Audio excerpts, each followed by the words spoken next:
Little by little, I will drive them out before you, until you have increased enough to take possession of the land. I will establish your borders from the Red Sea to the Sea of the Philistines, and from the desert to the river. I will hand over to you the people who live in the land, and you will drive them out before you. Do not make a covenant with them or with their gods.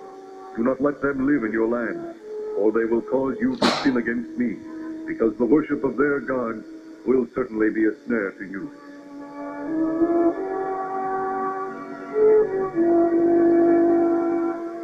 Chapter 24.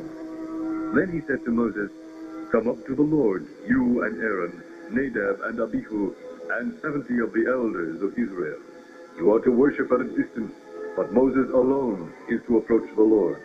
The others must not come near, and the people may not come up with him." When Moses went and told the people all the Lord's words and laws, they responded with one voice, "Everything the Lord has said we will do." Moses then wrote down everything the Lord had said. He got up early the next morning and built an altar at the foot of the mountain, and set up 12 stone pillars representing the 12 tribes of Israel. Then he sent young Israelite men, and they offered burnt offerings and sacrificed young bulls as fellowship offerings to the Lord. Moses took half of the blood and put it in bowls, and the other half he sprinkled on the altar. Then he took the book of the covenant and read it to the people. They responded, "We will do everything the Lord has said. We will obey."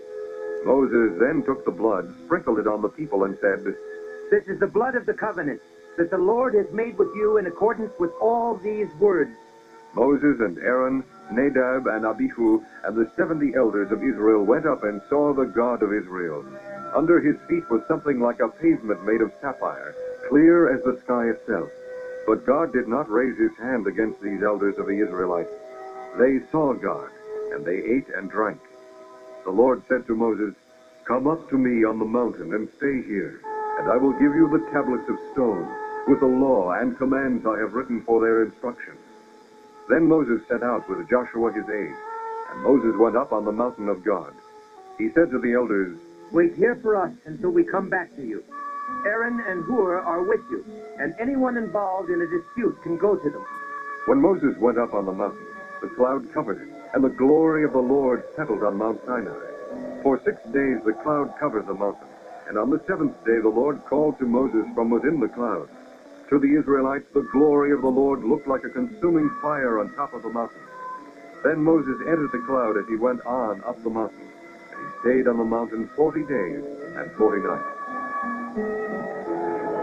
Then the Lord said to Moses, "Say to the Israelites, you must observe my Sabbath. This will be a sign between me and you for the generations to come, so you may know that I am the Lord who makes you holy. Observe the Sabbath, because it is holy to you. Anyone who desecrates it must be put to death. Whoever does any work on that day must be cut off from his people.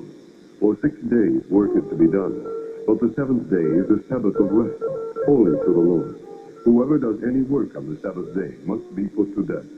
The Israelites are to observe the Sabbath, celebrating it for generations to come as a lasting covenant. It will be a sign between me and the Israelites forever. For in 6 days the Lord made the heavens and the earth, and on the 7th day he abstained from work and rested.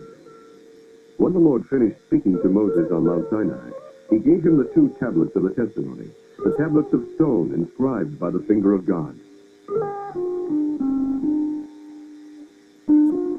Chapter 32. When the people saw that Moses was so long in coming down from the mountain, they gathered around Aaron and said, "Come, make us gods. Who will go before us?" I'm this fellow Moses who brought us up out of Egypt. We don't know what has happened to him." Aaron answered them, "Take off the gold earrings that your wives, your sons, and your daughters are wearing, and bring them to me." So all the people took off their earrings and brought them to Aaron. He took what they handed him and made it into an idol cast in the shape of a calf, fashioned it with a tool. Then they said, "These are your gods, O Israel, who brought you up out of Egypt." When Aaron saw this, he built an altar in front of the calf and announced, "Tomorrow there will be a festival to the Lord." So the next day the people rose early and sacrificed burnt offerings and presented fellowship offerings. Afterward, they sat down to eat and drink and got up to indulge in revelry. Then the Lord said to Moses, "Go down, because your people whom you brought up out of Egypt have become corrupt. They have been quick to turn away from what I commanded them, and have made themselves an idol cast in the shape of a calf. They have bowed down to it, and sacrificed to it, and have said, 'These are your gods, O Israel, who brought you up out of Egypt.' I have seen these people," the Lord said to Moses, "and they are a stiff-necked people. Now leave me alone so that my anger may burn against them, and that I may destroy them. Then I will make you into a great nation." But Moses sought the favor of the Lord his God. "O Lord, He said, why should your anger burn against your people, whom you brought out of Egypt with great power and a mighty hand? Why should the Egyptians say, 'It was with evil intent that he brought them out, to kill them in the mountains and to wipe them off the face of the earth'? Turn from your fierce anger, relent, and do not bring disaster on your people. Remember your servants, Abraham, Isaac, and Israel, to whom you swore by your own self, 'I will make your descendants as numerous as the stars in the sky, and I will give your descendants all this land I promised them, and it will be their inheritance forever.'" Then the Lord relented, and did not bring on his people the disaster he had threatened. Moses turned and went down the mountain with the 2 tablets of the testimony in his hand. They were inscribed on both sides, front and back. The tablets were the work of God. The writing was the writing of God, engraved on the tablets. When Joshua heard the noise of the people shouting, he said to Moses, "There is a sound of war in the camp." Moses replied, "It is not the sound of victory. It is not the sound of defeat. It is the sound of singing that I hear." When Moses approached the camp and saw the calf and the dancing, his anger burned, and he threw the tablets out of his hand, breaking them to pieces at the foot of the mountain. And he took the calf they had made and burned it in the fire. Then he ground it to powder, scattered it on the water, and made the Israelites drink it. He said to Aaron, "What did these people do to you that you led them into such great sin?" Do not be angry, my Lord. Aaron answered, You know how prone these people are to evil. They said to me, 'Make us gods. Who will go before us?' As for this fellow Moses, who brought us up out of Egypt, we don't know what has happened to him." So I told him, "Whoever has any gold jewelry, take it off." And they gave me the gold, and I threw it into the fire, and out came this calf. Moses saw that the people were running wild, and that Aaron had let them get out of control, and so become a laughingstock to their enemies. So he stood at the entrance to the camp and said, "Whoever is for the Lord, come to me." and all the Levites rallied to him. Then he said to them, "This is what the Lord, the God of Israel, says. Each man strap a sword to his side.